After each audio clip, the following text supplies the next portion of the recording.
देखिए, मुझे खुशी है कि इंटरनल डेमोक्रेसी को जारी रखते हुए यूथ कांग्रेस ने आज अपनी मेंबरशिप लॉन्च की है। दिल्ली जो भारत का दिल भी है, वहाँ पर इस मेंबरशिप को ज़्यादा से ज़्यादा समर्थन मिलेगा। मुझे ये अपेक्षा है, मुझे ये अपेक्षा रखता हूँ।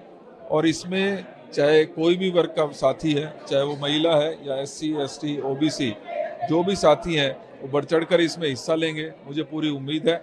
और बहुत जल्दी, क्योंकि इसकी मेंबरशिप लॉन्च हो चुकी है, पूरे अगस्त में इसमें मेंबरशिप जारी रहेगी। सितंबर में इसका रिजल्ट आएगा और एक मजबूत, मुझे उम्मीद है, एक मजबूत कमेटी बनकर सामने हमारे आएगी।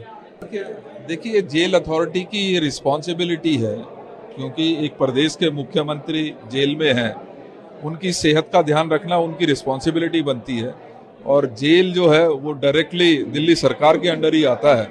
तो मुझे कहीं इसमें ये बात जरूर आती है कि पॉलिटिकल इसको नहीं बनाना चाहिए, लेकिन निश्चित ही उनकी सेहत का ध्यान रखा जाना चाहिए। उसके चाहे उनके खाने पीने की बात है या उनकी दवाइयों की बात है, वो समय समय पर उनको ध्यान रखते हुए उनको दी जानी चाहिए।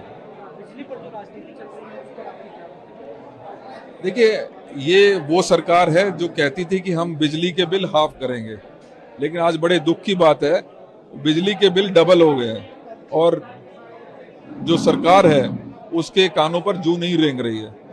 हम कोशिश कर रहे हैं लगातार इनको आगाह करने की। हम कोशिश कर रहे हैं कि इनको कहा जाए कि भाई इनको वापस लिए जाने चाहिए। अगर ये वापस नहीं लेते हैं तो हमें सड़कों पर उतरना पड़ेगा। देखिए, ये हम शुरू से कहते आए हैं, जो हमारा अलायंस था वो केंद्रीय लेवल पर लोकसभा चुनाव के लिए था। जब से चुनाव खत्म हुए हैं, हम पूरी मजबूती के साथ 70 की 70 सीटों पर अपने संगठन को मजबूत कर रहे हैं। हमारा कैडर वहाँ मजबूती के साथ अपने पैर जमा के बैठा है। और मुझे इसमें कहने में कोई गुरेज नहीं है कि जो चुनाव होगा उसमें किसी प्रकार का कोई गठबंधन किसी के साथ नहीं होने वाला। देखिए, हर चीज में राजनीति नहीं होनी चाहिए। मुझे नहीं मालूम टोडी जी ने क्या इस बारे में कहा है, लेकिन मैं समझता हूं कि जहां पंजाबी की बात आई वहां देश की बात तो आती है। Punjab is very much part of India. तो हमें इस बारे में हर चीज में राजनीति नहीं देखनी चाहिए, जो भावना है उसको सोचना चाहिए।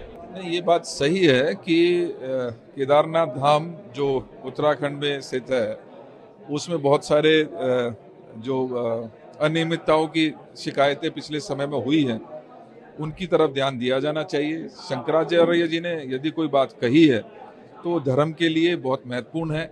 और जो भी उसमें इन्वॉल्व हैं, चाहे वो माननीय मुख्यमंत्री उत्तराखंड है या अन्य जो कमेटी है, मैं समझता हूं कि उनकी भावनाओं को और विशेष रूप से जो धार्मिक भावनाएं हैं उनको ध्यान में रखते ही आगे बढ़ना चाहिए।